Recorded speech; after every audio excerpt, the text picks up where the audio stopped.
Class 5 आज हम पढ़ेंगे ईवीएस का chapter 90 a seed tells of a farmer's story. तो यहाँ पर हमको किसानों की कहानी बीज की जुबानी चैप्टर का है, इसको हम देखेंगे।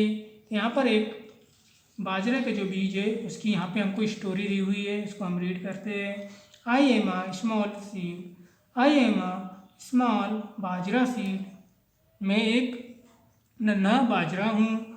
I have stayed in this beautiful wooden box since 1940, बहुत साल पहले सन 1940 में मुझे लकड़ी के सुंदर बॉक्स में रखा गया था। जैसे कि आप ये चित्र में देख रहे हो, यहाँ पे एक सुंदर लकड़ी का बॉक्स है, इसके अंदर के जो बीज दिख रहे हो काय के बीज है, बाजरा के बीज है।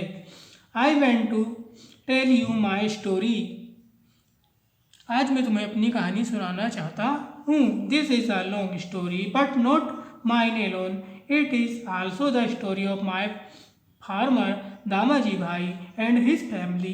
If I do not tell my story now it might be too late. यह सिर्फ मेरी नहीं है, मेरे किसान दामजी भाई के परिवार की भी कहानी है। अगर आज ना सुनाई तो शायद फिर कभी ना सुना पाऊँ।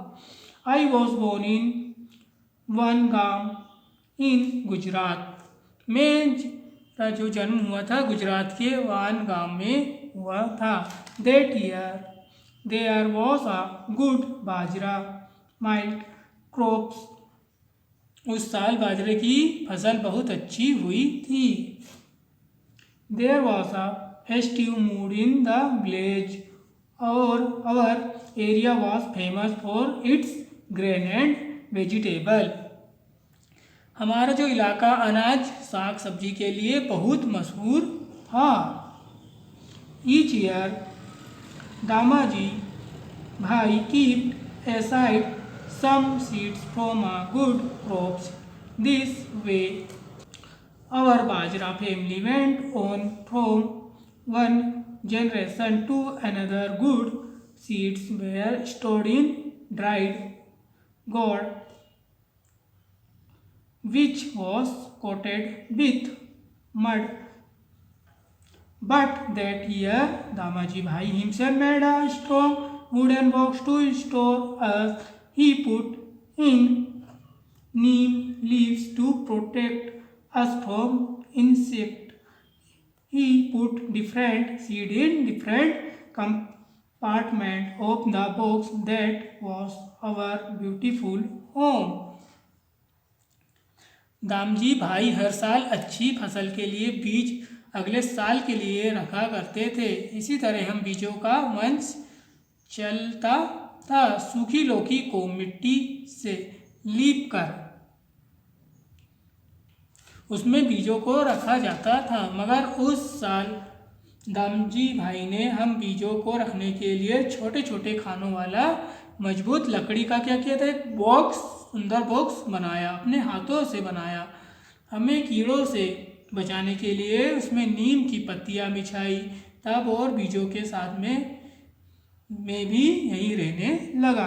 तो क्या होता था पुराने ज़माने में, क्या करते थे लोग बाग, बीजों को लंबे समय तक बचाने के लिए नीम की पत्ती का उपयोग करते थे। नीम की पत्तियों के साथ वो बीज को क्या उसमें सुरक्षित रखते थे ताकि जो बीज है वो जल्दी खराब ना हो। इसके बाद यहाँ जाते हैं हम, इसमें दिया है टेल करके। फर्स्ट क्वेश्चन हमारा हो जाएगा, are rotis made in your home from which grain are they made. तो यहाँ पे हमसे पूछ रहा है कि बताओ क्या तुम्हारे घर में रोटियाँ बनती है, किस अनाज से बनती है। आपके घर में भी रोटियाँ बनती होगी, कौन कौन से अनाज से मिलकर बनती है। हम कौन कौन सी रोटी बनाते हैं, मक्के से भी हम अपनी रोटियाँ बनाते हैं, गेहूँ से बनती है, बाजरे से बनती है। इसके बाद दिया है, have you eaten roti made from bajra और jowar, did you like this. क्या तुमने कभी ज्वार या बाजरे की रोटी खाई है, अगर खाई है तो तुम्हें कैसी लगी। इसके बाद दिया है, find out and write in your house what is done to protect grain and pulses from insects.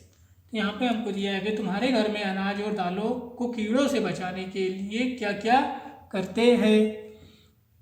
फिर दिया है which are the different festivals related to farming celebrate in different season, find out more about any one such festival and write in your notebook. तो यहाँ पे दिया है कि अलग अलग मौसम में खेती से जुड़े त्यौहार कौन कौन से हैं, इनमें से किसी एक त्यौहार के बारे में जानकारी इकट्ठी करें। जैसे कि त्यौहार का नाम, किस मौसम में मनाते हैं, किन किन राज्यों में मनाया जाता है, क्या क्या खाना पकाया जाता है, उस त्यौहार को कैसे मनाते हैं, ये सब मिलकर ये अपने अपने घरों में। इसके बाद चलते हैं हम नेक्स्ट पेज में। यहाँ पे दिया है कुछ बीज दिए हुए यहाँ पे। फाइंड आउट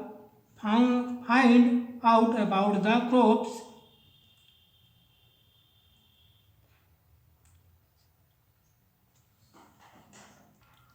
यहाँ पे हमको बताना है कि यहाँ पे कुछ क्या है, फसल क्रॉप्स के बारे में दिया हुआ है कि फसल के कुछ ये बीज है, तो इनको हमको पहचानना है कि क्या कौन कौन से बीज है, अपने इलाके में कौन कौन से बीज उगाए जाते हैं। तो यहाँ पे आप देख पा रहे हो ये मक्के का बीज है, फिर ये गेहूँ है, इसी प्रकार से और बीज यहाँ पे है। फिर यहाँ दिया है इसी के बाद व्हेन टाइम्स चेंज, मतलब बदलाव कौन कौन से आए। Over the year many change took place in the village, मतलब कुछ सालों में गांव में कई बदलाव आए। कुछ जगहों पर नहर का पानी भी पहुंच गया, कहते थे दूर किसी बड़ी नदी पर बनाए बांध से पानी यहाँ लाया गया था। फिर बिजली भी पहुंच गई, बस बटन दबा तो रोशनी।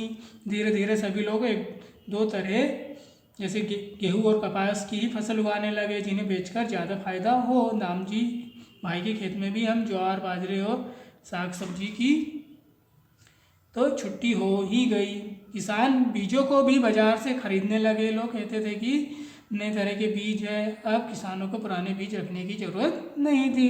यह मोर एंड मोर एक्सपेंसेस, मतलब खर्चे पे खर्चा। The next 20 years so even more change without cows and buffaloes, मतलब अगले 20 सालों में बहुत से बदलाव आए। गाय बैल नहीं थे तो गोबर की खाद भी नहीं थी। क्या करता था, गाँव वालों को महंगी खाद डालनी पड़ती थी। नए बीज ऐसे थे कि उनसे उगी फसल पर जल्दी कीड़े लग जाते थे। फसल पर दवाइयों का छिड़काव भी करना पड़ता था, टेक खरीदना पड़ता था, दवाइयाँ खींचना पड़ता था उसमें। इससे क्या होता था, बहुत ज़्यादा इसमें लागत आ जाती थी फसल की। और पानी के लिए भी ज़्यादा व्यवस्था नहीं थी, तो क्या करना पड़ता था, एक पंप लगाना पड़ता ज़मीन के नीचे, उससे पानी क्या खींचा जाता था। इनके लिए उन लोगों को क्या करना पड़ता था, बैंकों से कर्जा भी लेना पड़ता था। अब फिर क्या होता था, किसान एक ही तरह की फसल बार बार उगाने से और दवाइयों ने जैसे ज़मीन की क्या होती थी, जान ही खींच ली थी। मतलब एक ही प्रकार की हम बार बार फसल उगाएंगे तो ज़मीन की उर्वरक जो शक्ति है वो क्या हो जाती है, बिल्कुल नष्ट हो जाती है। फिर दिया हमको journey of a bajra seed from a field to plate, मतलब बाजरे के बीच का सफ़र खेत से प्लेट तक। तो हम जो बाजरे की जो रोटी खाते हैं वो खेत से हमारे प्लेट तक कैसे आती है, तो यहाँ पे हमको चित्र के माध्यम से क्या बतलाया गया है। यहाँ पे चित्र में बाजरे की एक बाली ओखली में रखी है ना, यहाँ पे देख रहे हो चित्र में। मुसली से उसको कूटकर बाजरे के दानों को क्या बाली से अलग करते हैं। अलग किए गए बाजरे के दाने में जैसे चित्र नंबर 3 में दिख रहे हैं हमको, यहाँ पे अलग हो गए, यहाँ कूट करके इनको अलग कर लिए, हाथ से बाजरे के दाने अलग हो गए हैं। अब क्या हो रहा है, हाथ से नहीं कर रहा। पहले ज़माने में लोग उसको हाथ से करते थे, मगर आजकल क्या होगी, थ्रेशर मशीन आ गई है। मशीन के माध्यम से अब हम आसानी से ये अलग कर सकते हैं। दोनों ही काम करने के लिए अलग अलग तरीके जिन्हें तकनीकी से करते हैं आजकल के समय में।